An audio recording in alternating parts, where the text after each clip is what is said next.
Voilà, il est exactement 13h30. Nos deux derniers invités sont là. On commence par les femmes toujours. Bonjour Claudie. Bonjour Danick, bonjour téléspectateurs. On va parler des clés de financement public. Financement public. Et on a le plaisir aussi de recevoir le directeur de l'Archipel, puisque l'Archipel rouvre. Ouais, après une longue période, et c'est intéressant parce que le programme est très, très, très riche et très varié. On va en parler avec Gérard Poirot. Merci d'être là. Avec plaisir. Alors, tout de suite, financement public, le générique, et puis on démarre.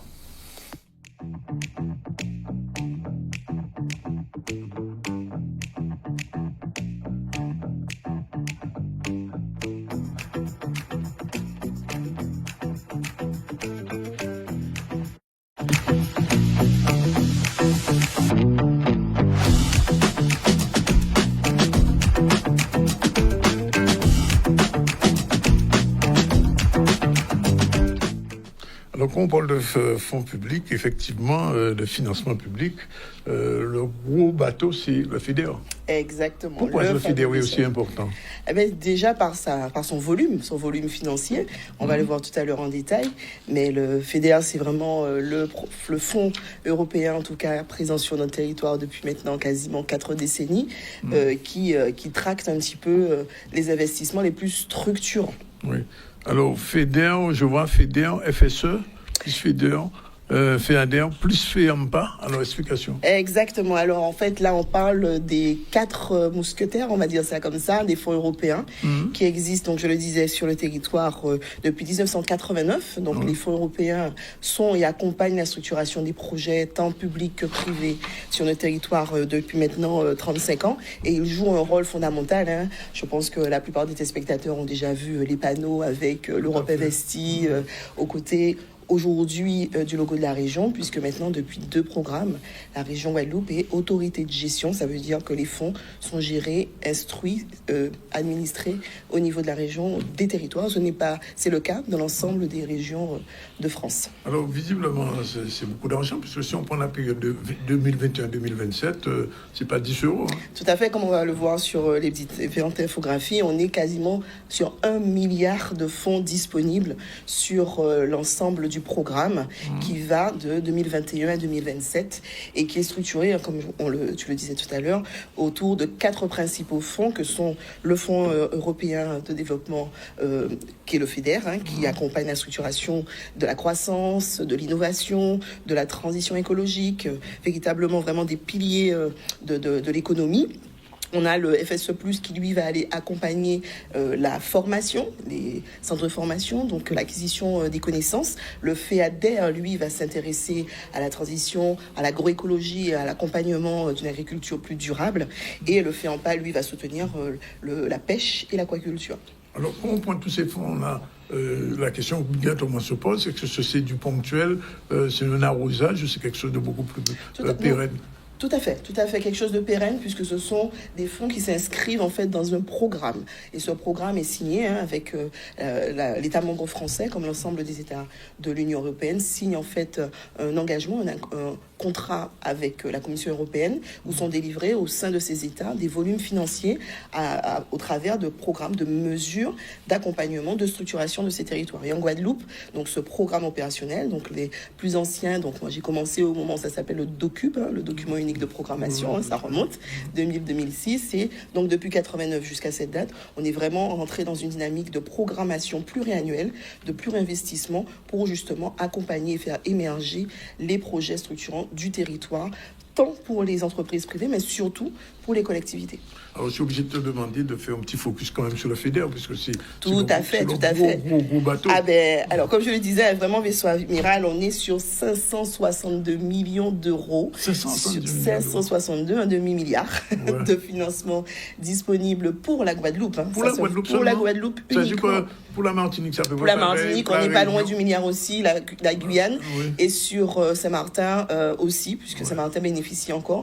En fait, j'aime à dire que de Saint-Martin à la Guyane, on a quasiment 4,5 milliards qui transitent en financement public européen. Je ne parle pas des autres financements État ou autres. C'est pas un fonds uniquement français, c'est ça? C'est un fonds européen qui distribue l'ensemble des régions de France, et il existe aussi des régions en France qui sont dotées de ces financements avec des pourcentages plus ou moins importants. Nous sommes dotés d'accompagnement de ces fonds qui peuvent aller jusqu'à 85 voire 100% dans certains cas pour des collectivités ou des associations, parce que on est 10 régions en retard de développement par rapport à la moyenne européenne, et justement ces fonds ont pour objectif d'accompagner la structuration et l'émergence de développement économique, tant pour les entreprises de façon dynamique, mais avoir des éléments structurants comme par exemple l'accompagnement des hôpitaux, du port, de l'aéroport, etc. pour les populations. Alors comment se répartissent ces fonds? Alors justement, le FEDER, qui est encore une fois le vaisseau amiral, c'est le pilier en fait du développement économique du territoire. Et il se répartit en fait en grande mesure d'accompagnement que sont l'innovation, la compétitivité des entreprises. On est sur des volumes qui font quasiment 170 millions d'euros sur la période.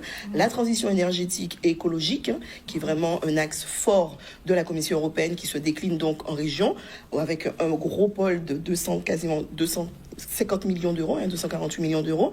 La formation, donc le FSE+, lui, est porté par un budget, une enveloppe de 13 millions d'euros. La mobilité durable, la transition, la mobilité douce, et évidemment tout ce qui va être l'amélioration port-aéroport et des infrastructures pour un budget de 67 millions d'euros. Et tout ce qui va être développement, coopération, le fameux programme Interreg Caraïbes, lui est doté de 106 millions d'euros. Alors, je pose la question parce que monsieur Poumaoui, là, si on représentant le directeur d'une structure culturelle, dans quel fonds pourrait-il piocher pour sa structure? Sur le FEDER, justement, on va voir l'exemple tout à l'heure avec une association. Donc, il y a possibilité de valoriser, en fait, la biodiversité, mais aussi le patrimoine et le patrimoine culturel. Tant sur le FEDER, il existe aussi des mesures sur le FEADER qui pourraient accompagner la structuration au niveau structurel, mais aussi des contenus, de l'information au travers et à l'attention des populations. Alors, il y a toujours la question qui se pose pour ces fonds-là, c'est l'éligibilité. Tout à fait. Oui. Alors concrètement, ces fonds en fait brassent large. Ils sont accessibles à tout type de structures juridiques, que ce soit les entreprises, les collectivités bien sûr. Ces fonds sont principalement dédiés à accompagner la structuration et la modernisation des territoires. Donc bien sûr, le premier client, j'oserais dire, c'est la collectivité, que ce soit la région bien sûr pour ses opérations propres, mais l'ensemble des collectivités, soit étatiques ou soit agglomérations, les entreprises de droit privé, mais aussi les associations qui peuvent émerger sur ces financements de façon assez conséquente. Oui, on peut avoir des exemples concrets. Tout à fait. On peut prendre l'exemple, par exemple, d'une entreprise agroalimentaire. On va voir la petite animation qui souhaite moderniser sa chaîne, une entreprise de pâtisserie industrielle, par exemple, qui pourrait se doter d'équipements innovants pour augmenter sa productivité et diminuer la pénibilité pour ses salariés. On a aussi l'exemple, par exemple, d'une commune ou d'une agglomération, d'une collectivité en tout cas, qui se doterait de réseaux d'éclairage public. Donc le CIMEC d'ailleurs a largement mobilisé aussi ses financements pour accompagner les territoires sur les réseaux d'éclairage public économes en énergie. Comme je le disais tout à l'heure, une association aussi qui pourrait augmenter la fréquentation, accompagner la fréquentation de sites qui à haute valeur ajoutée en termes de biodiversité, ou des sites culturels patrimoniaux qui peuvent tout à fait être rénovés au travers de ces financements. Ça veut dire que ces financements peuvent booster l'économie guadeloupéenne?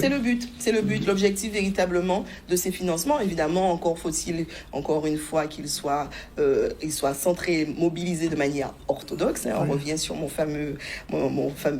ma fameuse méthode et rigueur, qui sont les clés pour accéder à ces financements. Mais en tout état de cause, ces financements permettent de pouvoir booster, quand ils sont bien mobilisés, à la fois avec le privé et aussi le public, de pouvoir changer la face des territoires. Parce que tu as dit quelque chose d'important tout à l'heure, c'est que ça peut arriver jusqu'à 100%. Oui, tout à fait. Il y a des financements qui peuvent être mobilisés par certaines collectivités, et certaines mesures peuvent aller aussi accompagner les associations jusqu'à 100% TTC, puisqu'elles ne sont pas redevables de la TVA, par exemple. Alors, comme tu es spécialiste, automatiquement, on te demande quelles sont les méthodes, quelles sont ces clés finalement. Alors, tout d'abord, encore une fois, rigueur. On y est. Il faut d'abord, alors c'est vrai qu'il s'agit de financements européens qui ont un vocabulaire, une grammaire, un langage particulier. Donc, il faut parler Europe. Il faut avoir, selon langage européen, autour de piliers comme l'impact. Quels sont les projets et quel va être l'impact de ces projets, tant au niveau sociétal, au niveau écologique et au niveau économique des projets, sur la durabilité. On est sur des projets, tu disais tout à l'heure, c'est pas un coup comme ça. On est sur un projet qui doit montrer sa durabilité. Et pour une entreprise, il faut aussi qu'elle puisse avoir cette preuve de pouvoir que son business model soit tenable et que ça a un effet un peu de coup de boost pour lui permettre d'accéder plus rapidement et d'atteindre ses objectifs. Et bien sûr, innovation, toujours le pilier de l'innovation, et on peut innover dans tous les secteurs d'activité. Ne pas oublier, c'est du financement, on ne se refait pas.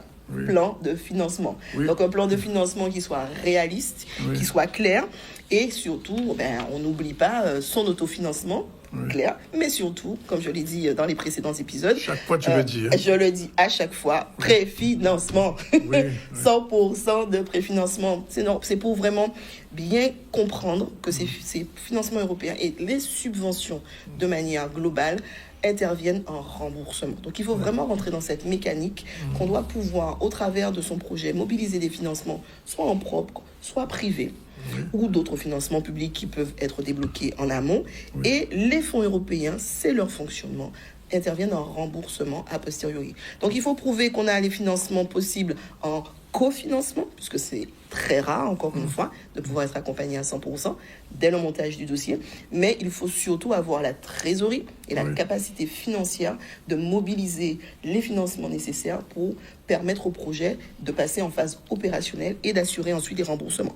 Et surtout, piste d'audit, on est là aussi pour apprendre le vocabulaire des financements publics, justificatifs, vos devis, les factures, la traçabilité, même pour les entreprises et les associations qui ne sont pas forcément soumises au marché public, on garde une trace et des preuves, photos, vidéos, etc. Parce que c'est à ce titre-là qu'on va être véritablement sécurisé dans l'obtention de ces financements. Et dernier point important, pas d'investissement avant de déposer le dossier. Sinon, ça fait tomber tout le dossier. Il faut d'abord déposer sa demande, et qu'il soit pas bien d'engagement, fait, qu'il soit bien fait. Exactement, bien ficelé, mais surtout encore plus pour les financements européens. On l'a vu sur les aides régionales la dernière fois, mais encore plus sur les financements européens où on est vraiment sur un cran en termes de technicité et surtout d'orthodoxie, encore une fois, et de contrôle. Il faut véritablement veiller à ce que quand vous déposez la demande, devis, pas d'engagement, pas de signature de bon pour accord et surtout pas de paiement, ça fait juste tomber tous les dossiers. Ce serait dommage. Il faut y croire. Il faut y croire quand on a la bonne méthode, quand on a les bonnes informations. Encore une fois, les informations sont disponibles notamment sur le site europe-en-guadeloupe.fr. Quand on a accès aussi, les différents réseaux et les guichets régions ou des agglomérations aujourd'hui sont accessibles. L'ensemble de ces agglomérations ont des cellules qui permettent de mobiliser notamment du FEADER au travers des GAL Leaders ou des GAL PAS sur le FEAMPA, où en fait les guichets ont été véritablement distribués sur le territoire et on ne peut plus dire qu'on ne peut pas avoir accès à l'information. Encore une fois qu'on a accès à l'information, c'est une chose, mais encore faut-il pouvoir monter le financement, monter le dossier. Et c'est là les spécialistes comme toi on est tout à fait avec les collègues totalement disponibles. Sur la dernière fois, tu as parlé du chèque TIC ici. Tout à fait. Le TIC, comme on l'appelle. Le chèque TIC, le fameux chèque TIC. Donc du coup, suite au succès effectivement de cette première édition d'accompagnement à l'information sur le chèque TIC, on se retrouve donc le 22 octobre prochain à 9h sur un webinaire 100% gratuit, où là on va expliquer effectivement à l'ensemble des participants. Vous pouvez retrouver notre site internet qui s'affiche en bas et surtout le lien d'inscription. Les inscriptions sont ouvertes dès maintenant. L'objectif est de vous expliquer comment aller solliciter votre chèque numérique de montant de 10 000 euros. Je suis bien intéressé, je ne te le cache pas. Avec plaisir, on t'attend le 22 octobre à 9h en ligne. Heure Antilles, évidemment, on est sur le numérique. La prochaine chronique sera consacrée à Prochaine chronique sera consacrée au FEADER comme un outil de transition agricole et de développement rural. Bien, merci pour tous ces renseignements très importants. Si vous avez raté, vous avez le Facebook de Canal et vous avez la possibilité de trouver le replay pour pouvoir revenir sur ça. Rappelle quand même la date du rendez-vous, c'est le 22 octobre, donc le mercredi 22 octobre à 9h en ligne. Et donc vous vous inscrivez sur notre site internet agrodil-formation.fr et vous aurez toutes les informations et on vous enverra les liens d'accès pour ce webinaire 100% gratuit encore une fois. Merci Claudie. On va changer de sujet puisqu'on va parler de culture avec le directeur de l'archipel. Le programme est sorti, voilà. Il est aussi en ligne. Alors merci Monsieur Poumarou d'être là. Juste, je voulais dire une chose par rapport à l'interprétation, ce que disait Claudie tout à l'heure. Oui. C'est vraiment très intéressant parce que le rapport de l'Europe avec la culture, c'est quelque chose d'assez délicat. Oui. Pour nous, le milieu culturel, j'étais encore là-bas, c'était pas évident à l'époque, dans les années 2000. Il y a eu un certain nombre d'assouplissements qui ont été mis en place, mais c'est pas évident quand même pour la culture. Par exemple, il y a une chose qui m'embêtait toujours, c'est que la culture soit toujours agrippée à un autre wagon. Par exemple, le tourisme, et ainsi de suite. Tu vois ce que je veux dire? C'est-à-dire qu'on pouvait pas déposer des dossiers directement. Il fallait qu'on soit sous forme de tourisme et ce genre de choses. Il fallait prendre un habillage, en fait. Alors, mais tu me verras quand même, parce que je sais qu'en matière d'investissement, par contre, c'est plus facile. Non, c'est un spécialiste pour ça. Franchement... bravo, non, mais c'est vrai, chaque fois qu'elle vient ici, on apprend des tonnes et de façon très, très, très, très simple, et c'est ça qui est intéressant. Merci.